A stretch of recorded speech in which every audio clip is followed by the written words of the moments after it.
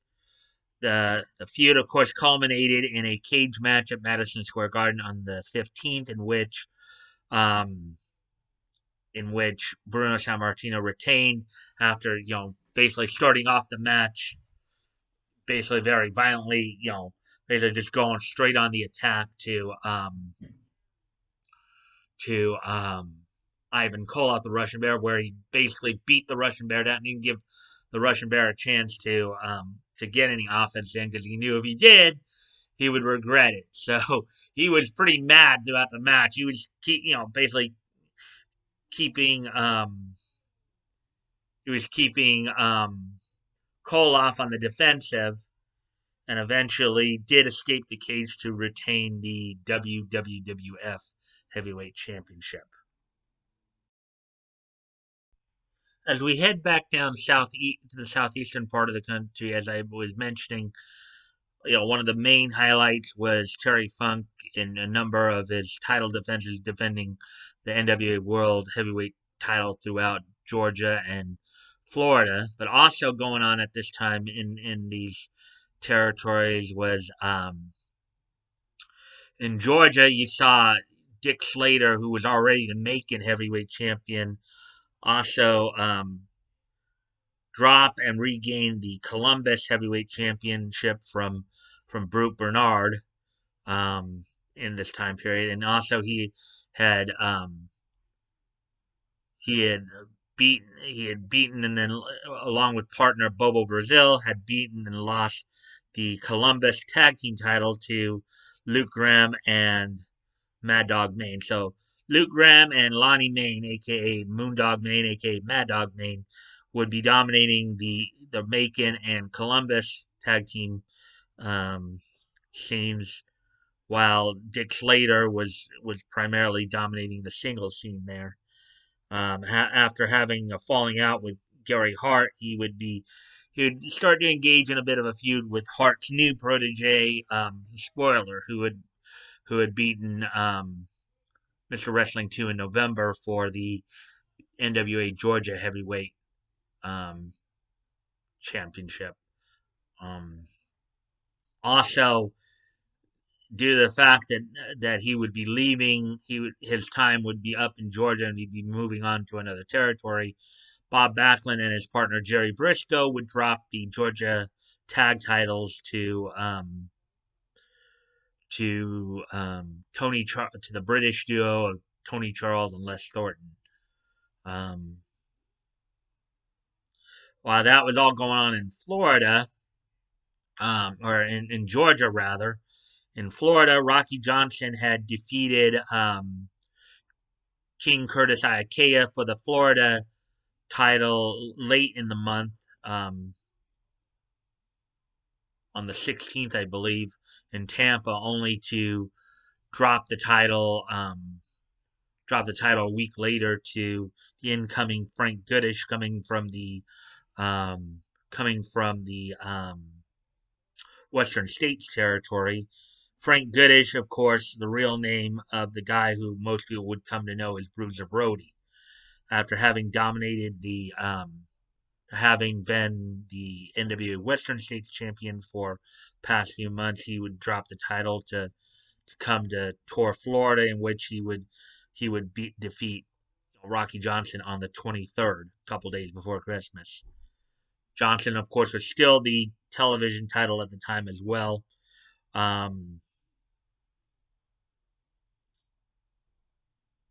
With the Grahams also on the 23rd defeating Rip Hawk and Roger Kirby for the Florida Tag Team Championships.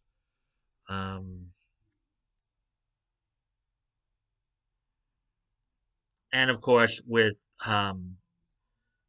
Dusty Rhodes, towards the end of the month, also with Dusty Rhodes and Hiro Matsuda returning to Florida, Rhodes to challenge Terry Funk for the world title, as well as Matsuda defending the NWA World Junior Heavyweight Championship a couple times against Bob Orton Jr. Moving on to the Gulf Coast region of the country, in the in the Florida Panhandle and the southern parts of Mississippi and Alabama. Um, the big story there was supposedly Cowboy Bob Kelly doing a farewell tour and vacating the NWA Mississippi heavyweight title. He would come out back a few months later, but he is apparently, and then during that time, of course, Ken Lucas was still a dominant force in the Gulf Coast region there, being a top contender to many of the singles titles there. As we move up north a bit into Tennessee, we hit when you head over to Eastern Tennessee, um, Norval Austin and Butch Malone were dominating the tag scene as the Tennessee Tag Team Championships, fending off the challenges of like the Wright brothers, among others. Don Carson was the reigning television title holder, fending off the challenge of Robert Fuller, among others. You know, as within the next couple months, Southeastern Championship would start establishing other titles in early '76. So, and then as we head over to the rest of Tennessee, Jerry Lawler had hooked up again with former manager Sam Bass, turned heel, and was in a feud with, of course, Bill Dundee and Bob Armstrong. Um, the interns had dropped the Southern tag titles to Bearcat Brown and Tommy Gilbert. Of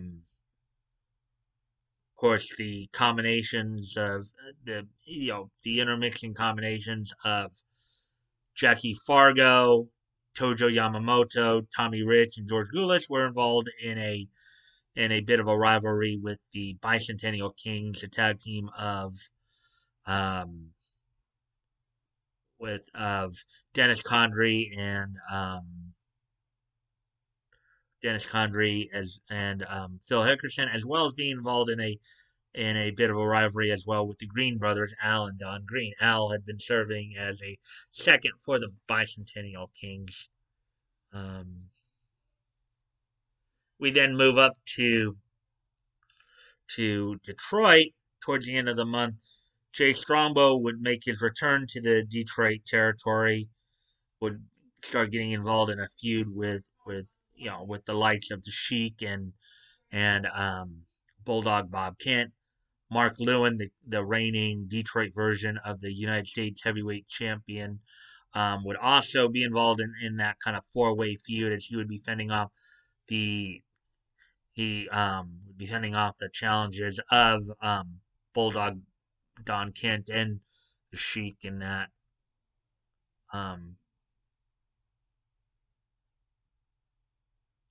Moving down, of course, into the Mid South territory, down in the tri-state area, or tri-state areas of Oklahoma, Arkansas, and Louisiana.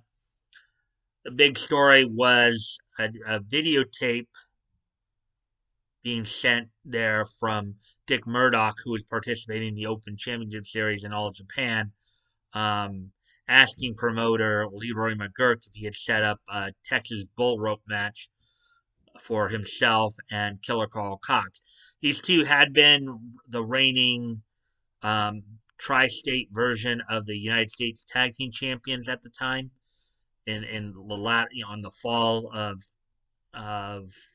having won the title in October, but after having a bit of a falling out, were now feuding. The titles had been vacated due to their split. Killer Carl Cox had since won, and then won the tri-state version of the North American, only to drop it at the end of November to Bill Watts, who unified the tri-state version with the Florida Georgia version of the North American Heavyweight Championship. After having split the title when he left for Georgia 3 years earlier.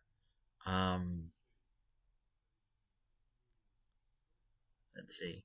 For those of you who don't know, of course, bull, what a bull rope match is, much like a chain match or a leather strap match, a bull rope match in this case is two people are tied at either end of a bull rope, okay, with a cowbell in the middle.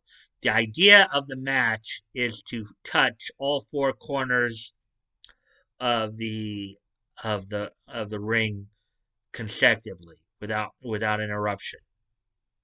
Um, the rope is legal in the match, so you use the rope as a weapon to, you can use a cowbell or the rope itself. Cowbell you use as a blunt object to beat down the opponent, cut them up with the edges, or just tie them up and drag them around. But basically, the object of a match like that in a bull rope match is to touch all four corners consecutively without interruption. Um,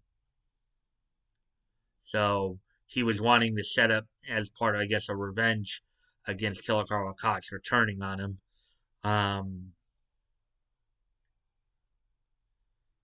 As we move on, of course, we head out west to Hollywood, where probably one of the big stories that was going on was following the completion of its second Tokon series of 1975. New Japan stars and reigning Hollywood New Japan versions of the NWA North American Tag Team Champions Antonio Inoki and Seiji Sakaguchi had come to California for a few stops, culminating, of course, in a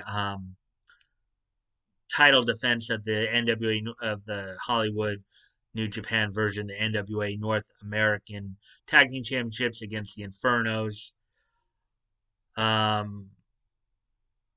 Also participating in this were, of course, Tatsumi Fujinami and Osamu Kido.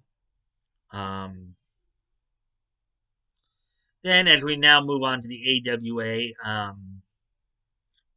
Nick Bockwinkel the previous month had defeated Vern Gagne for the NWA World Tag Team Championships. And basically, and also as we now head down to Mexico, as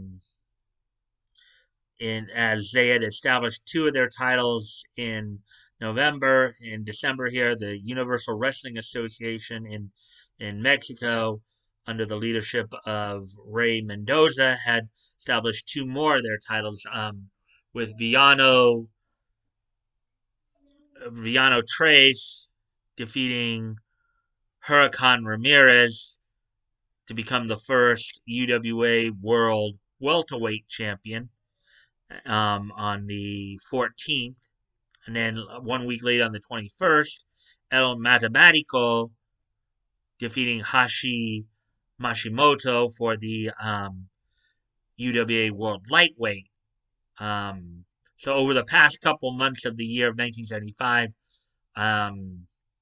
the UWA had finally started to establish their own world titles, with Rey Mendoza becoming the first UWA World Light Heavyweight Champion, Rene Grijaldo becoming the first UWA World Middleweight Heavyweight Champion, or I'm sorry, the UWA World Middleweight Champion.